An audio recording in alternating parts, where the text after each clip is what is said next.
What's going on, 5-9 Gaming Direct crew? Lethal went up, and guys, welcome back to another 5-9 Gaming Weekly Wrap. This series where we pretty much look back at the past week's worth of gaming news and we talk about it right here. So I have 4 pieces of news on the agenda to go over with you guys today. But before we do that, let's go ahead and get a quick look at some of the games that released this past week, starting with Kena Bridge of Spirits on the PlayStation 5, the PlayStation 4, PC, and that dropped on September 21st.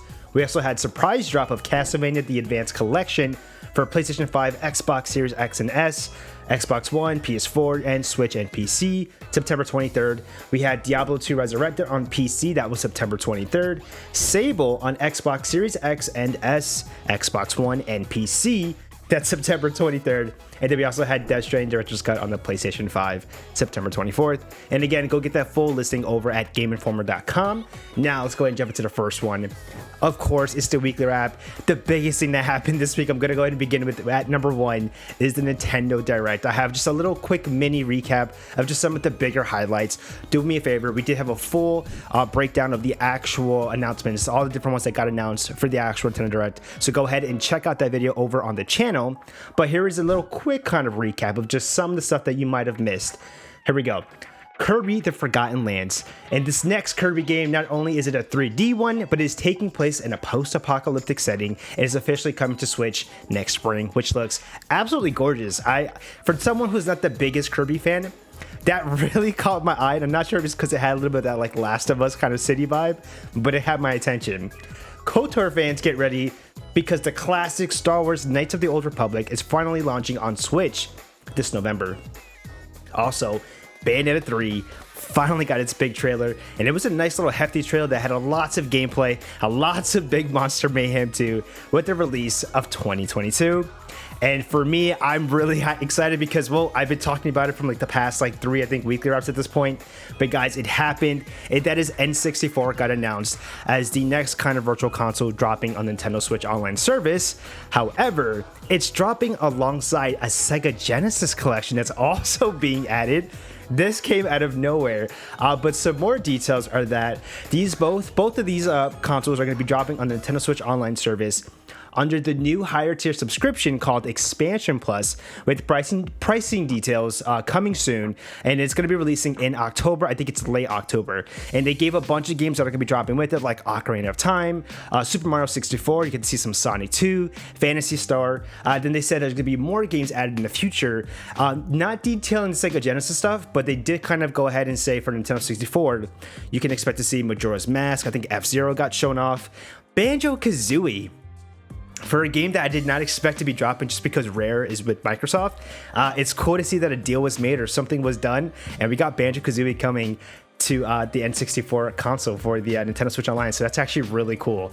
And again, you have to let me know your thoughts about that, because that's a pretty big one, because I'm excited because SNES and NES is cool. I just haven't been, I don't know, for me there's not too much of a big nostalgia to them. I grew up in the era of Game Boy and N64, so N64 definitely is where I begin to be like, okay, there's tons of different games that I'm excited to see, so definitely give me your thoughts about that. And then the last one I have here is that we got an update on the new Mario movie that is getting dropped, and it got a release of December 21st, 2022 for here in the US, and then they gave us the voice casting, and we got Chris Pratt as Mario. I don't even know. Charlie Day as Luigi, Anya Taylor-Joy as Peach, Seth Rogen as Donkey Kong, Jack Black as Bowser, and Keegan-Michael Key as Toad. And then way more listings for more actors that are going to be there. I'm so shocked. I guess we're at the point here where I'm going to give you my thoughts and concerns. At least for the movie-wise, that casting is absolutely insane.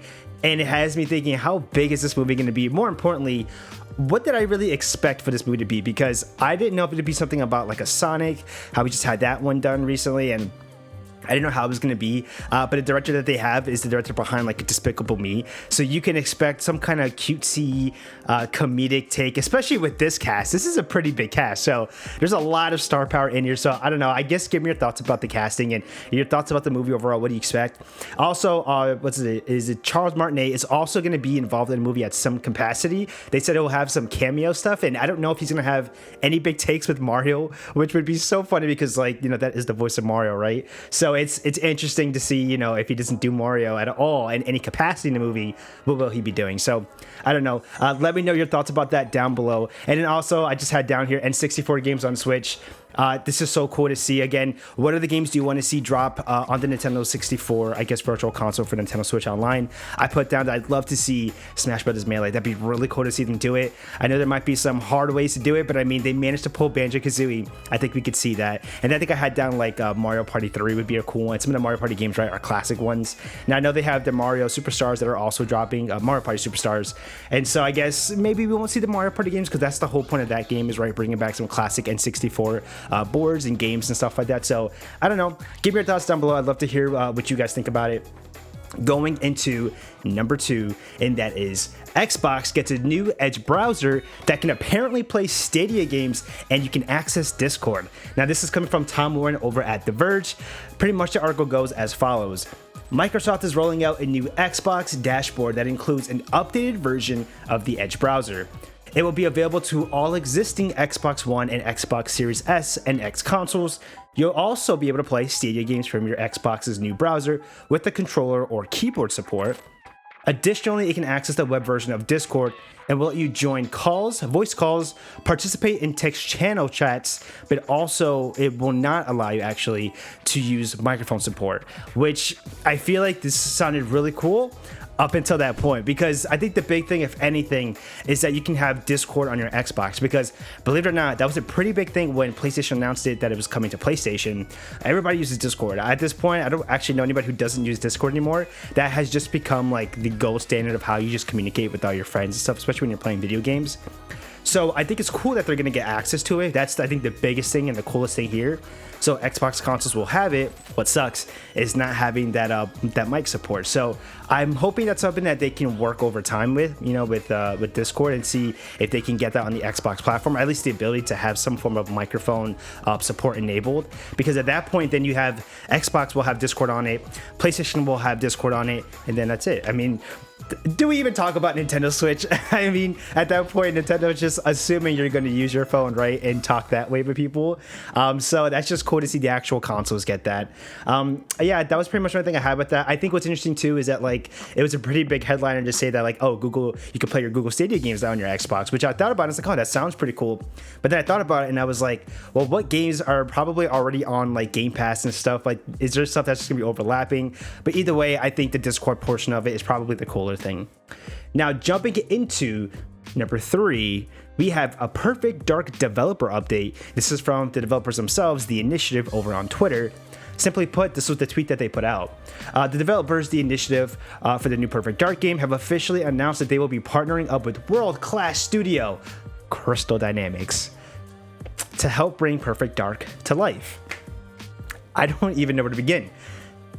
Cool-ish? I don't know, because Crystal Dynamics, if you guys don't know, they just helped kind of co-develop the game The Avengers that just dropped from Square. And so it's like, that's the part where it's like, I don't know how excited I personally am for it, but it's not just me. The internet was not happy when they saw that, because a lot of people at this point are, you know, the moment that they see Crystal Dynamics, the first thing that comes to mind was like how bad The Avengers did, which I would like to say The Avengers is actually getting a back up in popularity again. I think the last expansion they did with the War with Wakanda, I think it was, bringing in Black Panther and everything, that was a pretty big thing to help boost that game up. But besides that, I mean, I think it's unfortunate that like Crystal Dynamics is just, it's getting that bad rep now for, you know, being like, oh no, a game that I'm looking forward to, they're having Crystal Dynamics help make it. It's like, but I would love to get your guys' thoughts about it. You know, they did mention also in the tweet that I have here is that they, in the official tweet, they say, oh, Crystal Dynamics, right, this world-class studio known for its work for Tomb Raider, you know, and of course they didn't mention the more recent project, I think, then that was The Avengers. So give me your thoughts about that down below in the comment section. I'd love to hear what you guys have to think about it. I think it's a pretty interesting take. And then number 4, which is my final one, simple enough, review scores for Kena Bridge of Spirits are in, and I'm getting this from Nabillion over at Twitter. Some of the review scores are just really good. We have Press Start giving it an 8, Destructoid giving it an 8, IGN giving it an 8, The Gamer 4 out of 5, Screen Rant 4.5 out of 5, Digital Trends 4.5 out of 5, and Game Informer giving it a 9 out of 10. I mean, I played Kena Bridge of Spirits myself, and I just actually got done beating it, and I have to say it's a beautiful game. I highly recommend it. In fact, we highly recommend it here because we just dropped the review for it. So if you want to do me a favor, go ahead to the channel, back to the 59 Gaming Direct channel, and go look up our Kena Bridge of Spirits review and go watch the video as we all gave our input on it. So definitely go check that out. But I'm telling you guys right now, as someone who just beat that game, for the price that it is a steal, and it's so good. And shout out to Ember Lab, they absolutely nailed it, I think, on their first big game published. So again, kudos to them. It looks really good, so we're excited for hopefully maybe a sequel, or who knows, maybe Ember Lab gets acquired or something. I mean they might not need to get acquired, right? But I mean, it would be cool just to see them get that big support, because as you can see, Kena Bridge of Spirits was really good, and again, lots of great success, great reviews, and nothing but great things to see for it. Now, jumping into the last part here, and pretty much just gonna give you guys a quick look for games that are dropping next week, just to keep your eyes out for it. That is Darksiders 3 on Switch, September 30th, and then Hot Wheels Unleashed, multiple platforms. We got PlayStation 5, Series X and S, PlayStation 4, Xbox One, Switch, and PC. That is September 30th as well. And guys, that is the weekly wrap for this week. If you guys enjoyed this video, go ahead and give it a like, and don't forget to go ahead and subscribe. And like I said before, go check out our channel for the past videos if you missed them, because we dropped a bunch of awesome videos this week. Again, I'm Lethal One Up, and thank you guys for watching. Peace.